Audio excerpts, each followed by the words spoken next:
Hello everybody, Don't Blink here again with another Battlefield 3 gameplay commentary for you guys, and today I've got some Gunmaster footage on Donia Fortress, so this is close quarters footage, and this was a pretty good match. I think it's very much indicative of how I usually play Gunmaster matches, as well as some of the difficulties that I have while playing this game mode. Because while I like this game mode a lot, I do feel like a few of the weapons are a little bit too out of the ordinary to use effectively in this game mode. Especially the M320 LVG. That weapon in particular is just a pain in the butt to get kills with. Specifically in this mode. It's quite useful at times in Rush and Conquest just because you can bank grenades off of walls and clear out very small rooms and areas. But in this game mode, yes, it's close quarters, but everybody's moving around all the time looking for kills. People aren't really waiting around an objective and camping a specific area all that often. So it makes it very difficult to finish that weapon's kill and move on to the next level. But other than that, I think most of the weapons are pretty fair and should be kept the way they are. And I think that this mode overall is a lot of fun. It's one of my favorite new things about Battlefield 3. I know some console players have been having trouble finding players in matches of Gunmaster. But on the PC, the good news is that there's no hard cap on any of the player counts, regardless of the level or game mode. So there are actually 64-player close quarter servers, and I don't recommend playing on those, but 32-player Gunmaster on every map that I've played on is a lot of fun. Additionally, I think that 24 players for Conquest Domination is basically the sweet spot.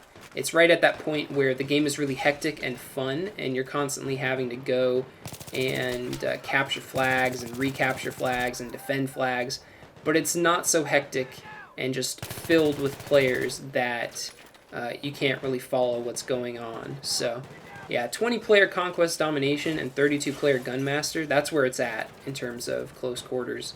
I feel kind of bad for the console players who can't access those higher player counts just because, the hard caps are put into place on consoles, but really, that's kind of what you get when you're playing on a closed platform like that, unfortunately. Anyway, what I want to talk about today is the upcoming Battlefield 3 patch, and I know it seems like we just got a patch, like last week. But Demise99 was actually on Reddit yesterday, I believe, and he did a little thread talking about some of the upcoming changes that will be included in the next Battlefield 3 patch. And obviously, these are all tentative. Nothing has been finalized. This is not official stuff, but it's as official as it gets, basically. So I thought I'd go over some of these changes, and you guys can let me know in the comments what you think of them. So first up, a bunch of weapons are going to be having their reload times altered. Their animations, I think, are staying the same in most cases. But according to Demise99, a few of the weapons in Battlefield 3 currently, their reload animations do not accurately portray how long their reload actually takes. So some weapons you can start firing before they've actually finished the reload animation, and other weapons you have to wait a moment or two after a reload has finished, the animation that is, until you can finally fire your weapon. So they're going to be adjusting a bunch of those just to make the visual representation a bit more accurate and understandable. Specifically, the short and long reload times will be reduced for the SCAR-L AEK971, F2000 AN94, AK74, PP2000 G3A3, SKS MG36, JNG90, MK3A1, SCAR-H SVD, and the QBZ95B. The long reload time will be reduced for the AUG-A3, 44 Magnum, KH2002, Pecheneg, so the PKP, the L85A2, the QBB95, the M1911, the MP7, and the M4A1. The short reload will be reduced for the FAMAS, M39 EBR, M416, PP19, QBU88, and the short and long reload times will be increased for the AS Val, and the long reload time will be increased for the P90. So a few weapons, actually more than a few weapons, are getting their reload times reduced, and a few, just very, very few weapons are getting their reload times increased. So I don't know how big of a difference it's going to make in terms of gameplay, just because he said that the adjustments are going to be very minor, but you know, it might make a difference, just to give you that slight edge on a few of those weapons, and hopefully it will make it much easier to kind of see when your reload has actually finished. Belt-fed machine guns, light machine guns that is, are going to be more accurate when standing and firing while aiming. So that includes the M240, M249, Type 88, and PKP. They're going to be increasing the close range damage of the UMP, but reducing its damage over range so that it's more of a close quarters version of the PP2000. The long range damage of the PP2000 is going to be increased to highlight its role as a mid-range, low recoil PDW. The minimum damage of the M1911 is going to be increased to make it fit better between the Magnums and the M9 MP443. Because as of right now, it's kind of just a lower ammunition capacity version of the M9 and the MP443. It's a little bit more powerful, but not enough to justify it in my opinion. The M93R is going to have its damage and range reduced to make it fall in line a bit better with the M9 and the MP443. But in turn, its recoil is going to be reduced to make it fire a bit more smoothly. The MP412 Rex pistol is having its fire rate and reload time improved to make it a better close quarters weapon when compared to the 44 Magnum. The SG553 is having its horizontal recoil reduced.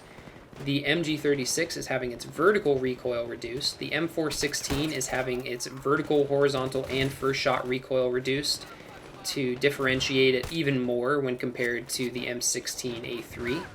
The 44 Magnum is having its rate of fire reduced slightly to, again, differentiate it from the MP412 Rex.